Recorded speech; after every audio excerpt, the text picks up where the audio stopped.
യേശുവിൻ്റെ അതിപരിശുദ്ധ നാമം മഹത്വപ്പെടുമാറാകട്ടെ. ഒരു പ്രാവശ്യം കൂടെ പ്രഭാത സന്ദേശവുമായി ഇന്നത്തെ ദൂത് കർത്താവ് നമ്മുടെ പക്കൽ ഏൽപ്പിച്ചിരിക്കുന്നത് എബ്രായ ലേഖനം 12-ാം അധ്യായം 1-ാം വാക്യത്തിൽ നിന്നാണ്.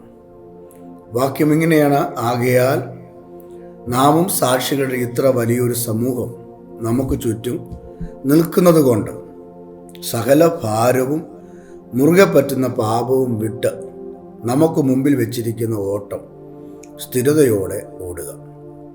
അനുഗ്രഹിക്കപ്പെട്ട നല്ല വേദവാക്യത്തിനായി ഞാൻ കർത്താവിന് മഹത്വം പറയുകയാണ്.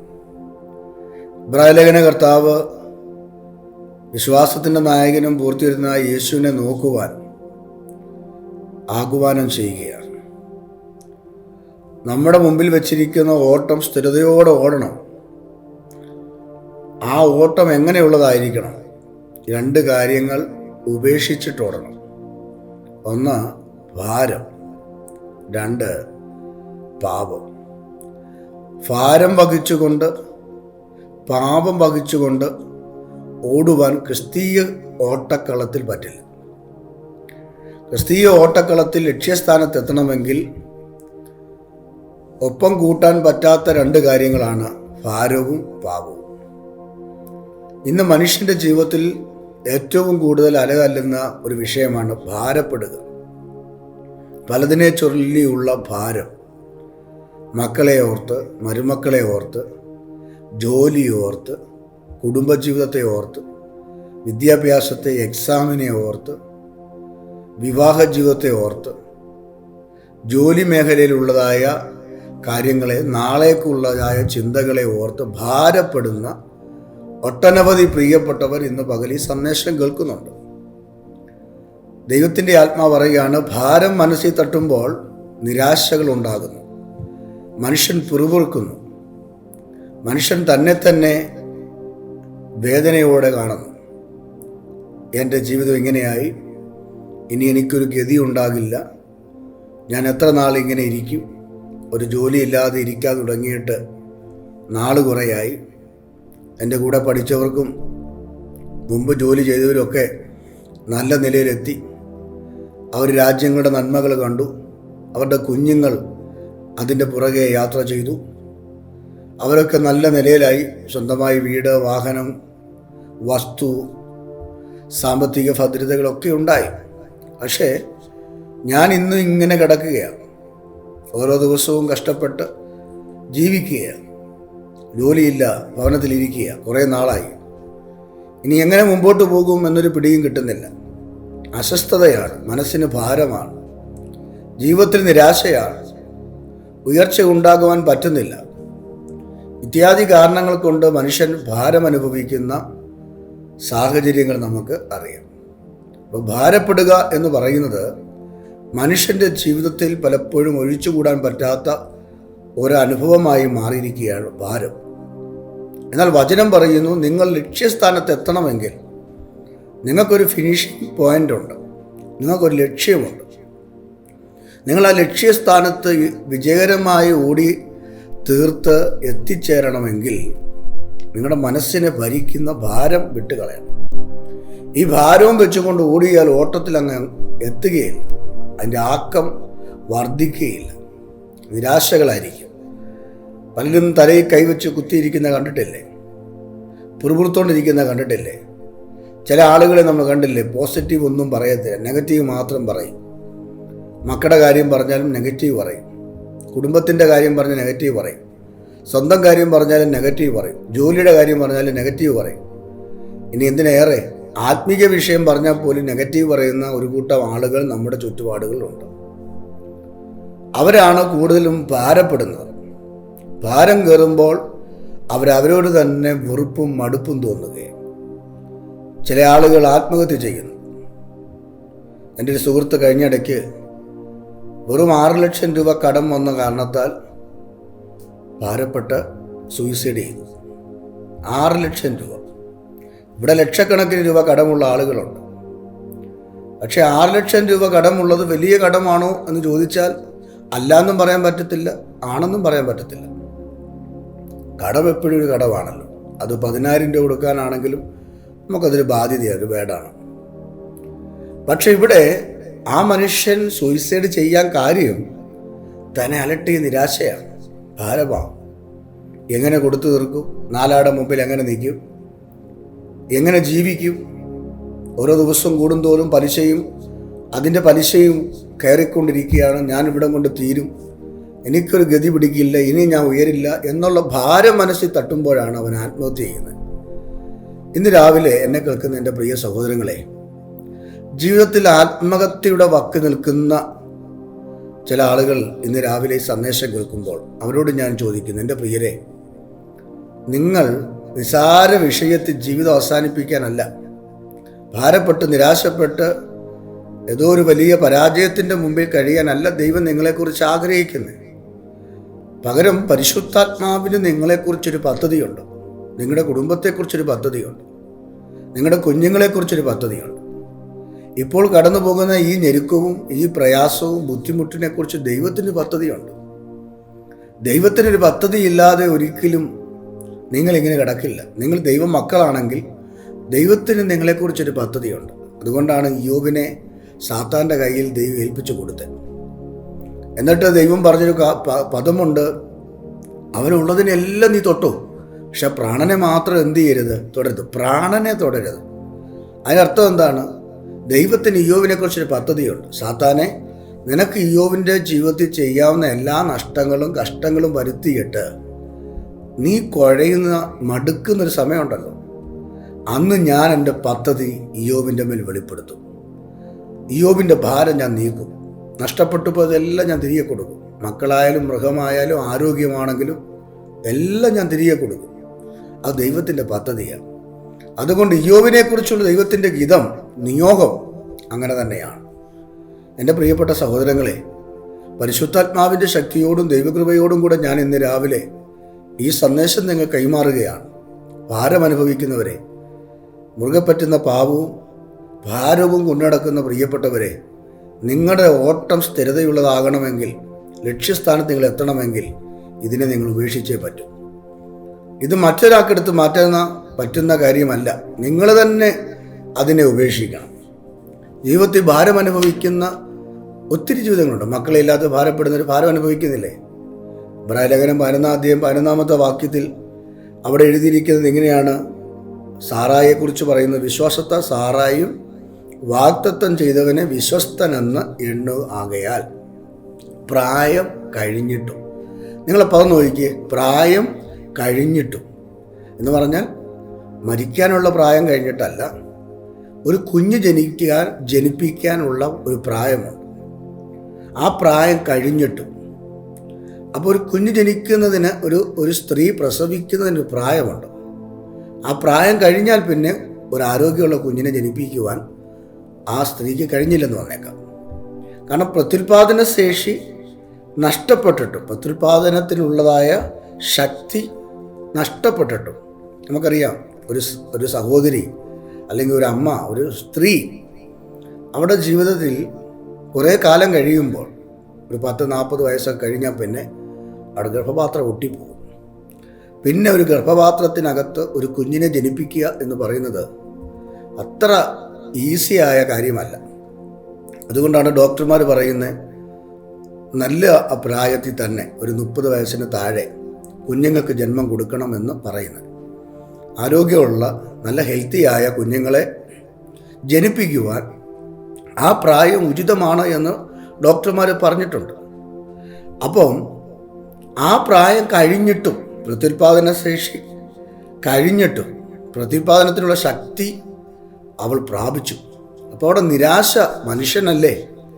കുടുംബമായി കഴിയുമ്പോൾ ഒരു കുഞ്ഞിനെ കാണുക എന്ന് പറയുന്നത് വലിയ ആഗ്രഹമുള്ള കാര്യമാണ്. ഒത്തിരി പേരെ എനിക്കറിയാം, കുഞ്ഞുങ്ങളില്ലാതെ ഭാരപ്പെടുന്നവരെ. അവരുടെ മുഖത്ത് നോക്കി അറിയാം ആ വേദന, ആ പ്രയാസം. ഒരു പക്ഷേ അവരാരോടും ഒന്നും പറയുന്നില്ലായിരിക്കും, പക്ഷെ അവരുടെ മുഖം വായിച്ചെടുക്കാൻ കഴിയും. അവരുടെ കുഞ്ഞുങ്ങൾ ഇല്ലായ്മകൾ. അങ്ങനെയാണെങ്കിൽ അതൊരു ഭാരമാണ്. പക്ഷെ ഇവിടെ സാറായിൽ ഒരു ഭാരം ഉണ്ടായിരുന്നു. ആ ഭാരം ദൈവം അറിയുന്നു. അതുകൊണ്ടാണ് ഇവിടെ അത് എഴുതിയത്. പ്രായം കഴിഞ്ഞിട്ടും പ്രത്യുൽപാദനത്തിനുള്ള ശക്തി പ്രാപിച്ചു. ദൈവം അത് അവർക്ക് കൊടുത്തു. ഒരാൺകുഞ്ഞിനെ ജനിപ്പിക്കാനുള്ള ആരോഗ്യം അവൾക്ക് ലഭിച്ചു. അവിടെ ഭാരം ദൈവം മാറ്റി. ഇന്ന് രാവിലെ ഞാൻ വിശ്വാസത്തോടെ പറയാം, നിങ്ങളുടെ ഭാരം മാറാൻ നിങ്ങൾ പ്രാർത്ഥിക്കണം. ഭാരം മാറാൻ വേണ്ടി ഉപവസിച്ച് പ്രാർത്ഥിക്കണം. ഞാൻ നിങ്ങളോട് ഈ സന്ദേശം പറയുമ്പോൾ എൻ്റെ നീണ്ട ഏതാണ്ട് ഒരു 10 വർഷത്തെ കഠിന പരിശോധന കാലയളവുണ്ടായിരുന്നു. എൻ്റെ മൂത്ത മോടെ പ്രയാസങ്ങളും അവളുടെ വേർപാട് വരെയുള്ള സമയങ്ങൾ, അവൾ മരിക്കുന്ന സമയം വരെ അവളെക്കുറിച്ച് ഒത്തിരി ഭാരമുണ്ടായിരുന്നു. ഒരപ്പൻ എന്ന സ്ഥാനത്ത്, ഒരമ്മ എന്ന സ്ഥാനത്ത് ഞങ്ങൾക്ക് ഒത്തിരി വേദനകളുണ്ടായിരുന്നു. ഞങ്ങളുടെ കുഞ്ഞിൻ്റെ ബലഹീനതകളും പോരായ്മകളും കാണുമ്പോൾ, മറ്റുള്ളവരെ കുഞ്ഞുങ്ങളെ കാണുമ്പോൾ, ഹെൽത്തി ആയിട്ട് നടക്കുമ്പോൾ, ഞങ്ങളുടെ കുഞ്ഞിനെ കാണുമ്പോൾ ഞങ്ങൾക്ക് വലിയ ഭാരമുണ്ടായിരുന്നു. അതൊന്നും 2 ദിവസമോ വർഷമോ ഉള്ള ഭാരമല്ല, നീണ്ട 10 വർഷം. 10 വർഷം കഴിഞ്ഞപ്പോൾ കർത്താവ് അവളെ അപ്പച്ചൻ്റെ അടുക്കലേക്ക് ക്ഷണിച്ചു. ഇപ്പോഴും ആ ഭാരമുണ്ട്. ഞാൻ പറഞ്ഞു വന്നത് വലിയ ഭാരമായിരുന്നു. ആ ഭാരത്തോടു കൂടെ എന്താ സംഭവിക്കുക? ചിലപ്പോൾ പ്രാർത്ഥിക്കാൻ കഴിയാതെ പോകും. പ്രാർത്ഥിക്കാൻ പായിട്ട് ഇരിക്കുമ്പോൾ പ്രാർത്ഥിക്കാനായിട്ട് വാക്കുകൾ കിട്ടില്ല. വേദോസ്തം വായിക്കാമെന്ന് വെച്ച് വേദോസ്തം എടുത്തുകൊണ്ട് സിറ്റ് ഔട്ടിലോ ലിവിങ് റൂമിലോ അല്ലെങ്കിൽ പ്രാർത്ഥനാ മുറിയിലോ കയറുമ്പോൾ വേദോസ്തം തുറക്കും, പക്ഷെ അതുപോലെ അടച്ചു വയ്ക്കും. കാരണം വായിക്കാനും ധ്യാനിക്കാനും മനസ്സ് കിട്ടാത്ത ഒരവസ്ഥ. മറ്റുള്ളവരോട് സംസാരിക്കുമ്പോൾ, മറ്റുള്ള കുഞ്ഞുങ്ങൾ ഓടിച്ചാടി നടക്കുമ്പോൾ, സന്തോഷത്തോടെ ജീവിക്കുമ്പോൾ, അവർ വളരെ ഹാപ്പി ആയിട്ടിരിക്കുമ്പോൾ, അത് കാണുമ്പോൾ നമ്മുടെ മനസ്സങ്ങ് തകരുകയാണ്. ഭാരമുണ്ടാകുക. എന്തുകൊണ്ട് എനിക്ക് മാത്രം ഇങ്ങനെ, എൻ്റെ കുഞ്ഞിന് മാത്രം എന്താ ഇങ്ങനെ എന്നുള്ള നിലയിലുള്ള ഭാരം അലട്ടിയിട്ട് മാനസികമായിട്ട് ഒത്തിരി ഭാരപ്പെട്ട, നിരാശപ്പെട്ട സമയങ്ങൾ എൻ്റെ പുറകിലുണ്ട്. ഞങ്ങളുടെ ഭാരം മാറാൻ വേണ്ടി ഞങ്ങൾ ഉപവസിച്ചിട്ടുണ്ട്. ഞങ്ങളുടെ ഭാരം മാറാൻ വേണ്ടി, വസ്തു കിട്ടാനും വീട് കിട്ടാനും വണ്ടി കിട്ടാനും അല്ല, ഭാരം മാറാൻ വേണ്ടി. ഇന്ന് രാവിലെ ഈ സന്ദേശം കേൾക്കുന്ന ആരെങ്കിലും അങ്ങനെ ഉപവസിച്ചിട്ടുണ്ടോ? മക്കൾക്ക് വേണ്ടി ഉപവസിക്കുന്നവരും ഉപവസിച്ചിട്ടുള്ളവരെയും ഇന്ന് രാവിലെ ദൈവാത്മാവ് കാണുന്നുണ്ട്. ഒരു വീട് കിട്ടാൻ വേണ്ടി ഉപവസിച്ചവരെ ദൈവാത്മാവ് കാണുന്നുണ്ട്.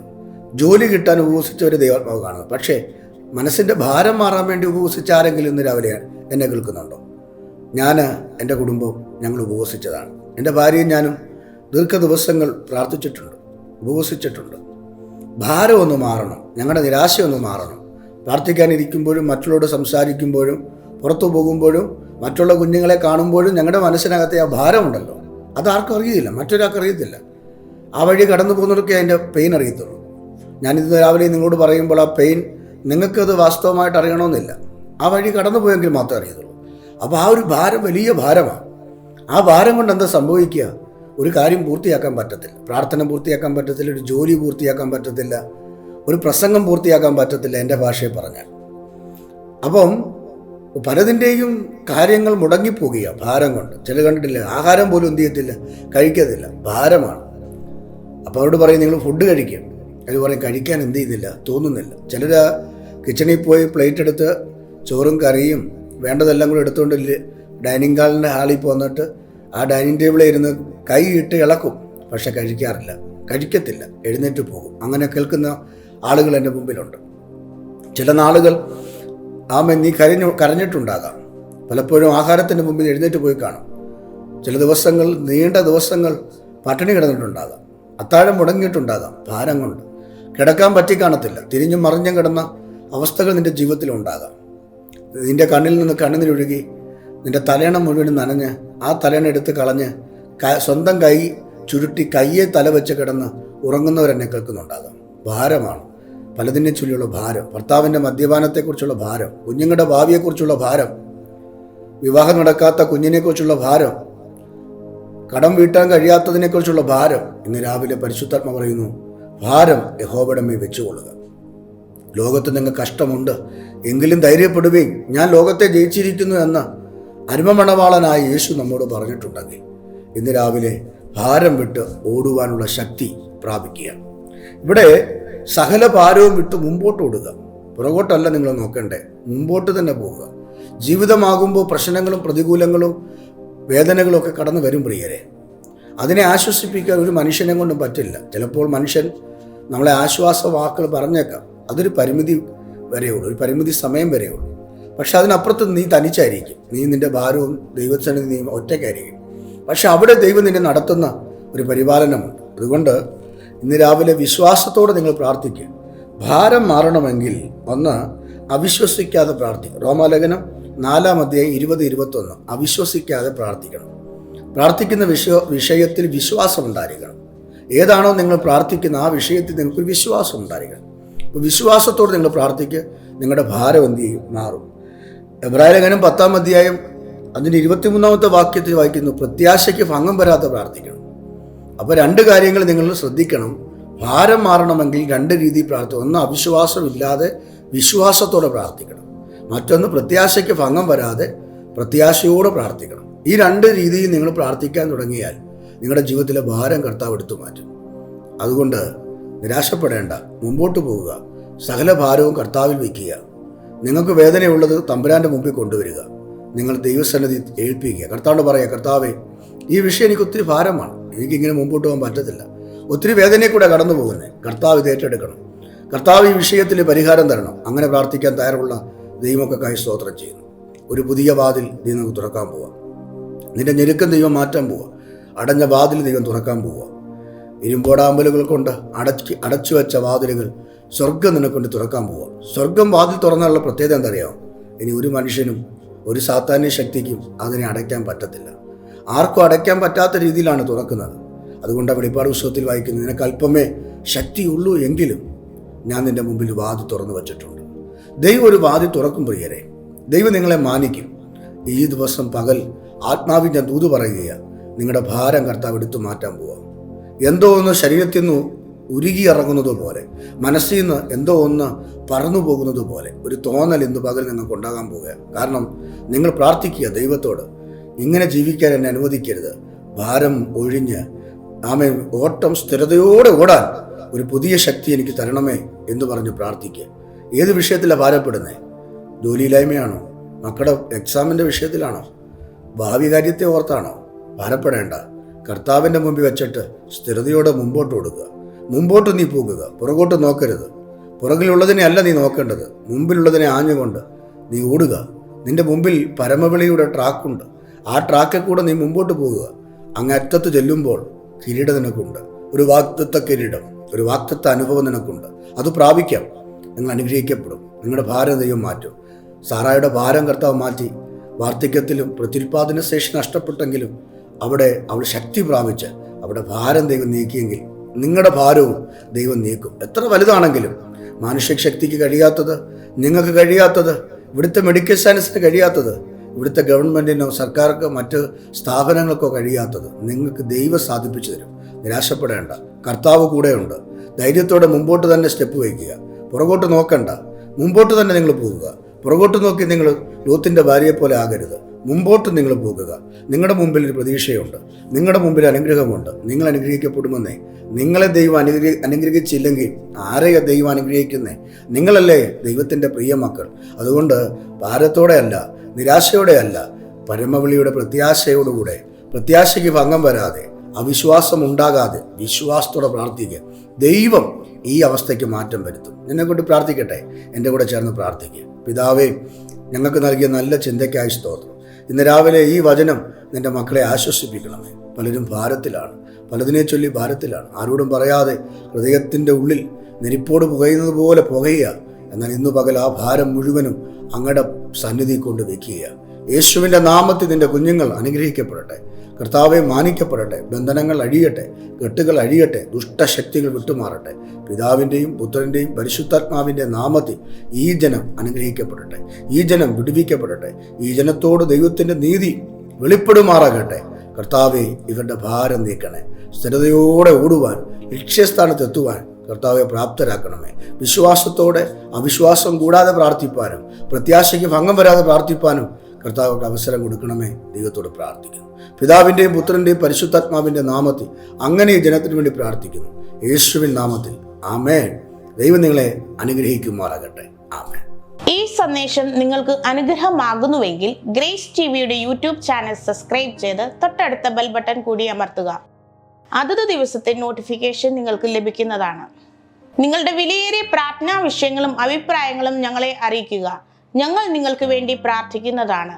ഞങ്ങളെ വിളിക്കേണ്ട നമ്പർ 7559068791. ദൈവം നിങ്ങളെ ഏവരെയും അനുഗ്രഹിക്കുമാറാകട്ടെ.